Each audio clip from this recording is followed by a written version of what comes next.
These gently rolling fields, so typical of the British countryside, are just a few miles from the city of York. But this innocent-looking landscape is soaked in blood.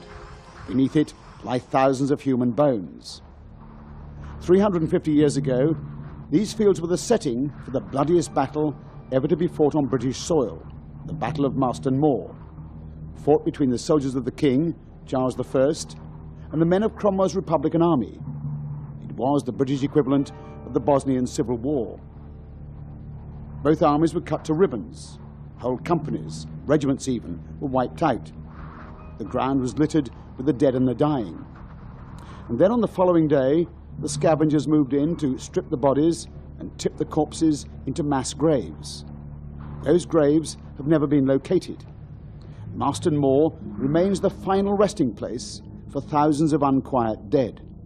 What happens at Marston Moor is that Prince Rupert sets up a trap whereby the enemy opposite are going to come down from their high, dry hill, cross over a ditch and a bank and attack his army in the mud of the moor on the far side. It doesn't happen that way because the enemy opposite know that they're going to get into trouble if they come off their hill, and the enemy's ready. So they wait until the whole day has gone by and evening has come. Prince Rupert gets tired of waiting, thinks there'll be no battle, knocks off to have his supper. So do his troopers. That's the moment when the parliamentarians decide to attack. They can see campfires going up which indicate the enemy eating their supper, they're off their guard. And they can also see the royalist reinforcements from York marching up in the distance behind. They can't wait for those people to get there. And therefore the parliamentarians attack after a thunderstorm of rain, when everything is soaking wet and the enemy is at their lowest ebb, they plunge in.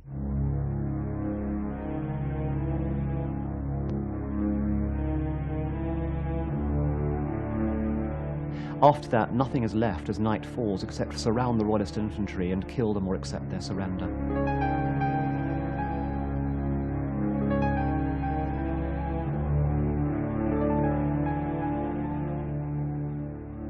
The civil war that raged across this country for several years witnessed many bloody battles, as Englishmen killed Englishmen.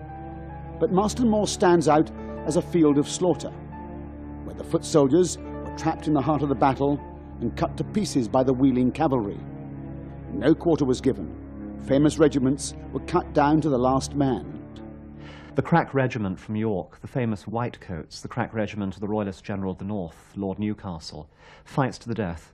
It's offered mercy again and again, but it refuses to take it. Its colonel is shot from his horse, and his remaining men close muskets and pikes together inside a hedged enclosure, and that's their cemetery.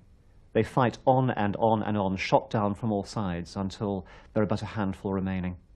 And those are taken prisoner as they fall wounded upon the field. A moon comes out, lighting up the whole ghastly scene of the plunging horses, the screaming and falling men, the pikes waving in their ranks like poles in a bean field in a high wind, and ever and again the puffs of musket smoke coming up from the hedged and entrenched musketeers, as the lead shot whistles and plunges again and again to human bodies. Country people are brought in, they dig deep pits. They count 4,200 bodies slung into one group of pits alone. It's very unusual to sustain that amount of carnage in a battlefield in the Civil War. And you remember this is an old-fashioned war with no antiseptics, no antibiotics, no anesthetics.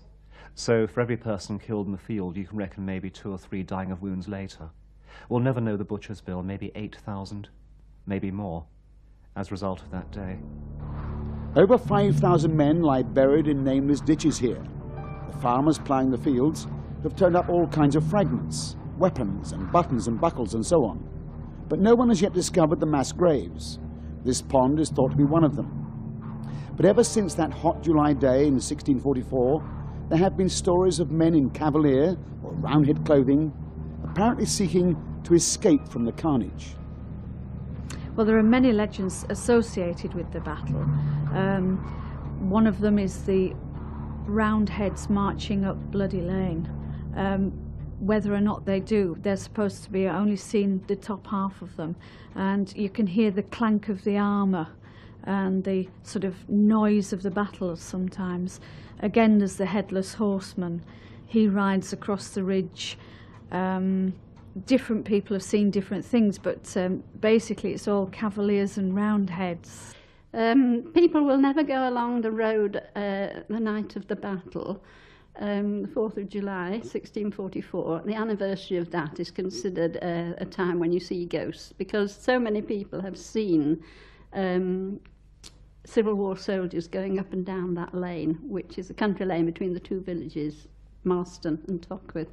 And I do believe it, because so many things have happened in the vicinity of Long Marston. People, even to this day, are still seeing things. I think you've got to sort of be a little bit of a skeptic, because locals tend to colour everything rather a lot just to sort of make it sound better.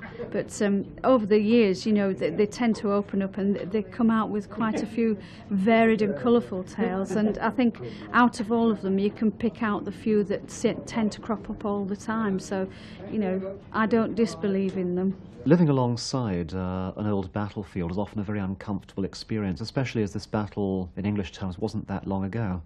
It was a particularly bloody battle. Horrible things happened there. Whole regiments were wiped out on the spot. And some way or other, that landscape is rich with thousands of human bones. Unreclaimed, lost bones, wandering souls. And so it's not surprising that whether or not there's objective truth in paranormal phenomena, people in that area will see and hear things at night.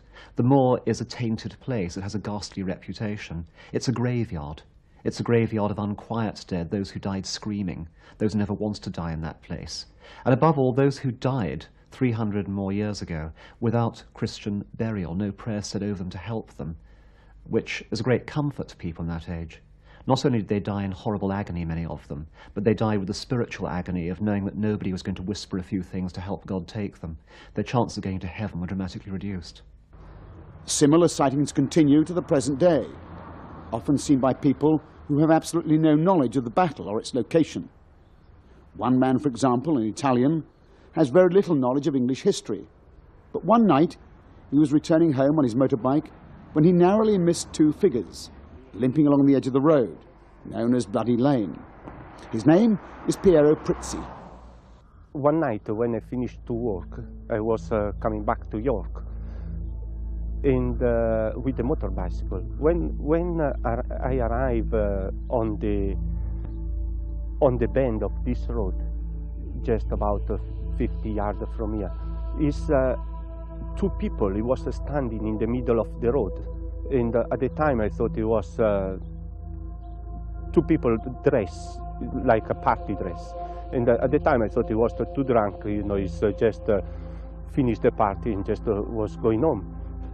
To try to avoid them, I scrape all on the footpath, and I just managed to stand up and nearly crash. And I stopped in there, and when I turned, it was nobody standing.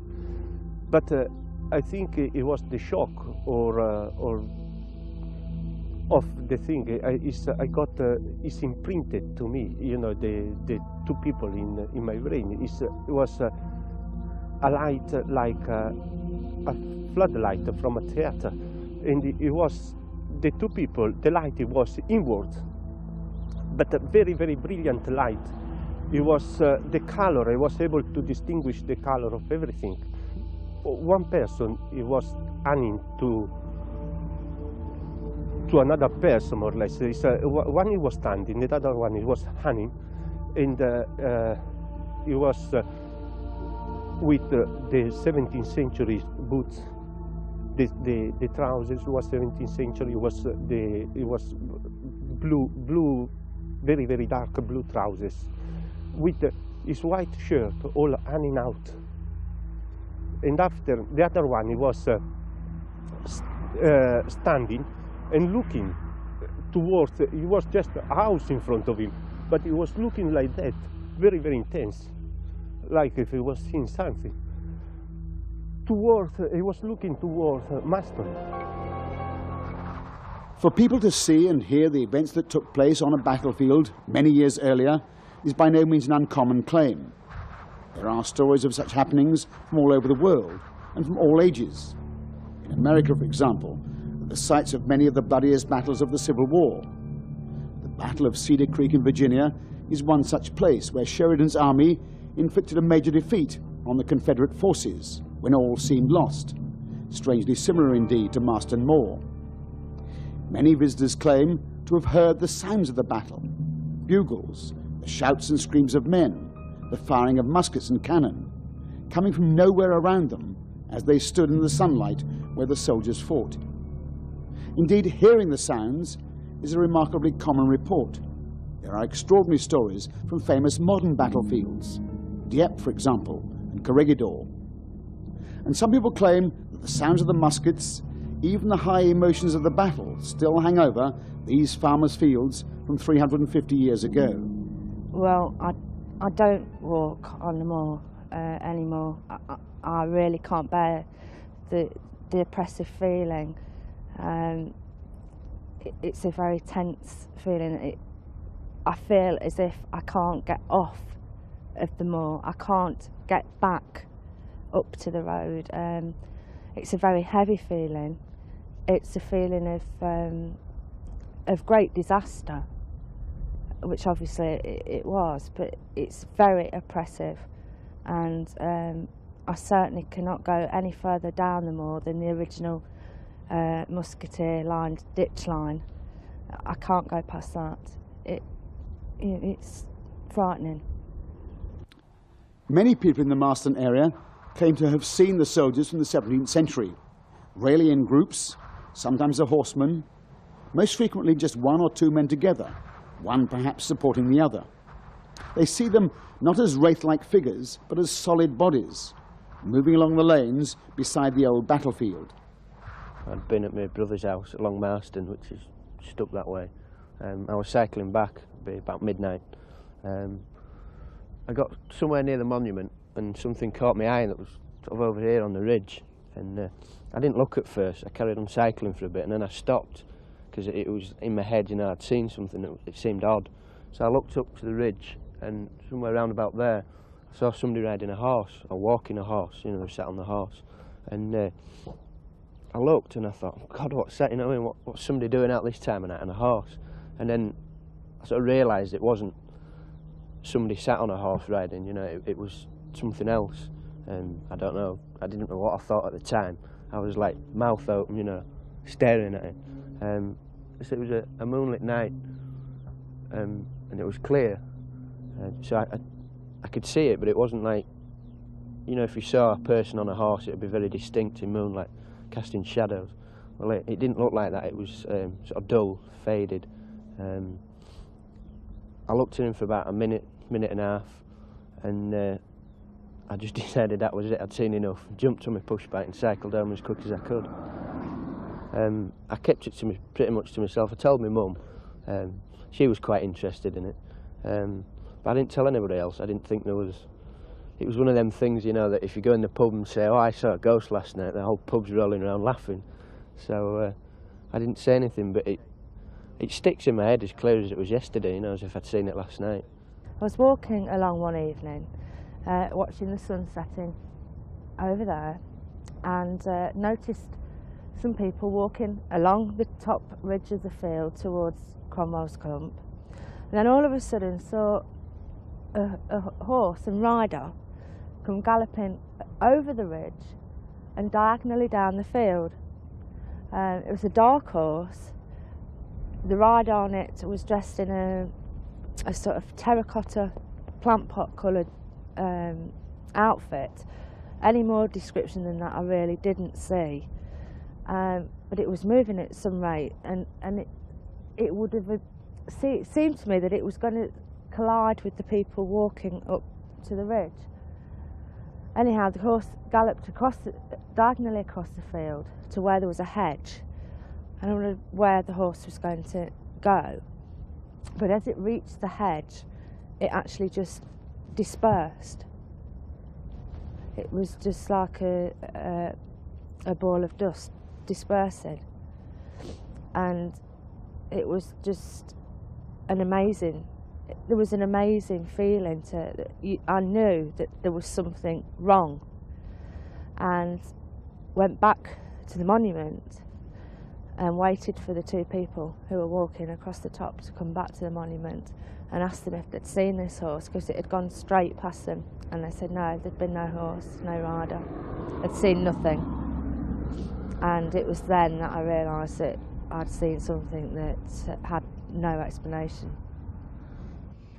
Well, I have a friend who works in Wetherby, and I see her quite regularly. We happened to be talking one day about this, about Marston Moor, and she sort of questioned me, and I said, well, why the interest? She says, well, we were driving back late one night across the moor, and she says, I saw somebody crouching in a ditch, and she said, I thought he had fancy dress on, and I pointed him out to my husband, who couldn't see it, and I said, well, he's there. She said, he's not there. I said, he is, look. She says, by that time we were past, and she said, I never thought any more of it. I just thought it was my imagination. She says, and until we started talking about this. And I said, well, it was possibly an apparition, because at the end of the battle, or towards the end of the battle, a lot of the soldiers, both Cavaliers and Roundheads, hid in ditches and bushes and all around, trying to sort of escape the sort of troops afterwards. So I said, it's a possibility it could be an apparition from there, hiding in the hedge bottom. He might have been killed there. October 73, middle evening time. I was sitting in the house, just the dog and myself. And the dog started growling and sort of whimpering, which was a bit unusual for him, because if there's anybody around or cars pulling up, he used to bark very noisily. And so I came to the back door, which was, before this was rebuilt, just over there. And I looked across, and there was somebody leaning on the gate. So as I walked round the drive and started approaching this gate, this one's been replaced, but it was in the same sort of position, somebody leaning on it like this. And it just disappeared in front of me, and I felt very uneasy. All the hairs on the back of my neck sort of stood up. So I got back into the house and got a torch and had a good look around, up and down the road and in the side field. Couldn't see anybody around. And the strange thing was that the dog, who would usually be sort of out and run off, or if there's anybody visited, he'd be straight to them and jumping up and barking. He had disappeared back into the house and was behind a chair, sort of whimpering, and his hackles were up. So what is happening in these extraordinary sightings? Soldiers seen limping from a battlefield 350 years after they've died. Can they all be dismissed as hallucinations, seen as they are by different people at quite different times? And hallucinations, in any case, is simply a vague and slippery word used to describe something we can't explain. Do we have here yet another example where, as some people believe, moments of powerful emotion and the anguish of violent death are trapped in the rocks and stones, to be replayed at some later time for those who are keen enough to hear? To make sense of it, we have to step outside the materialist, reductionist idea of what a human being is. A very complicated electrochemical, physical mechanism with the mind and the personality seated in the brain's operations, and that when the brain dies and is destroyed, then that is the end of it. If those cases of apparitions, of information given that was not in any person, any living person's mind, are authentic, then it would appear that there is a part of a human being that can operate independent of time and space. I'm sure of that, and may even be able to operate independent of mortality. The question of survival of mind after death is one of the oldest problems that we have. I think if you're going to inquire into that, a very good model to look at is the near-death experiences. And we've looked at a large number of near-death experiences. I've had over 2,000 experiences given to our unit. And if you look at these, there is a common feature. And the common features are as follows. When the brain is so disrupted that it can't support consciousness, consciousness can occur. So that is a really difficult problem for science. The second question is that these people report subjectively a continuation of consciousness in such a way and with such similarity between all the accounts as to lead one to believe that that might in fact be exactly what's happening. So the hypothesis that there is a potentiation of consciousness after brain death, I think, is on the scientific table, and I think we just have to accept that. Yeah, psychologists generally and neurosurgeons are very intrigued with the idea whether the mind is in the brain. Is the mind just the workings of the brain, or is the mind working through the brain? That is the mind non-physical and normally works through the brain, rather like a driver works through a car? And you can't find you can't find the mind in the brain any more than you can find the driver in the engine of the car. At the moment, in terms of the kind of evidence that we have, it's impossible to decide one way or the other. Now, if you like to take the view, as some people do, that the mind is separate from the brain and usually operates through the brain, then you could say that when the brain dies, the mind survives, and it is that that is actually operating here. An important point that is often overlooked where the paranormal is concerned is that it doesn't take a whole battalion, so to speak, of paranormal happenings to challenge and put in question the received wisdom. If just one of these happenings is established or authenticated, it challenges our view of what survives a human being after his worldly death. If we accept that even a small fraction of these cases that have been investigated and accepted as authentic by societies such as the Society for Psychic Research are actually true, that these things actually happened, then they must tell us something about human nature, about human personality. When you do investigations, you find that a lot of people have those experiences. And as I say, even if only a percentage of them are telling the truth, then they mean something. Professor Archie Roy is by no means alone in believing that we've gone well beyond the time of asking if these events are happening.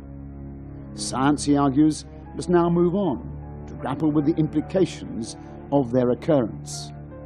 You've got to start saying, supposing this is true, what does it mean?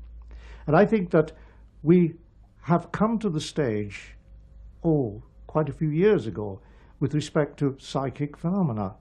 We have to say, supposing the findings in the various branches of psychical research are true, what does it mean for human personality? And I think we have to take that leap. We have to try desperately to give reliable theories of process. They are the only things that will give us fresh observations to make, and the only things that will persuade people to take the subject seriously.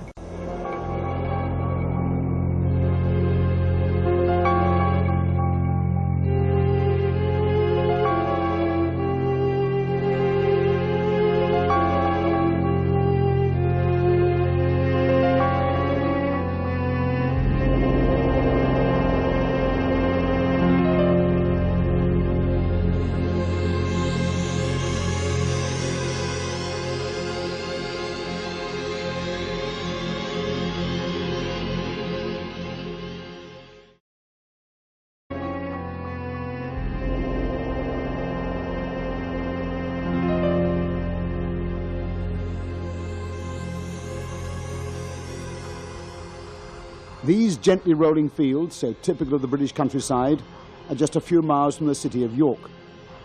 But this innocent-looking landscape is soaked in blood. Beneath it lie thousands of human bones. 350 years ago, these fields were the setting for the bloodiest battle ever to be fought on British soil, the Battle of Marston Moor. What happens at Marston Moor is that Prince Rupert sets up a trap whereby the enemy opposite are going to come down from their high, dry hill, cross over a ditch and a bank and attack his army in the mud of the moor on the far side. It doesn't happen that way because the enemy opposite know that they're going to get into trouble if they come off their hill, and the enemy's ready. So they wait until the whole day has gone by and evening has come. Prince Rupert gets tired of waiting, thinks there'll be no battle, knocks off to have his supper. So do his troopers. That's the moment when the parliamentarians decide to attack. They can see campfires going up which indicate the enemy eating their supper, they're off their guard. And they can also see the royalist reinforcements from York marching up in the distance behind. They can't wait for those people to get there. And therefore the parliamentarians attack after a thunderstorm of rain, when everything is soaking wet and the enemy is at their lowest ebb, they plunge in.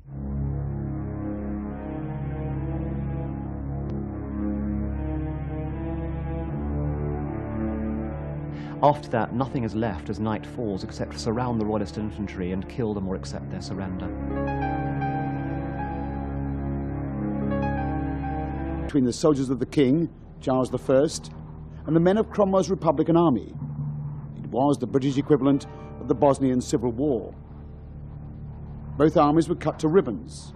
Whole companies, regiments even, were wiped out. The ground was littered with the dead and the dying. And then on the following day, the scavengers moved in to strip the bodies and tip the corpses into mass graves. Those graves have never been located. Marston Moor remains the final resting place for thousands of unquiet dead.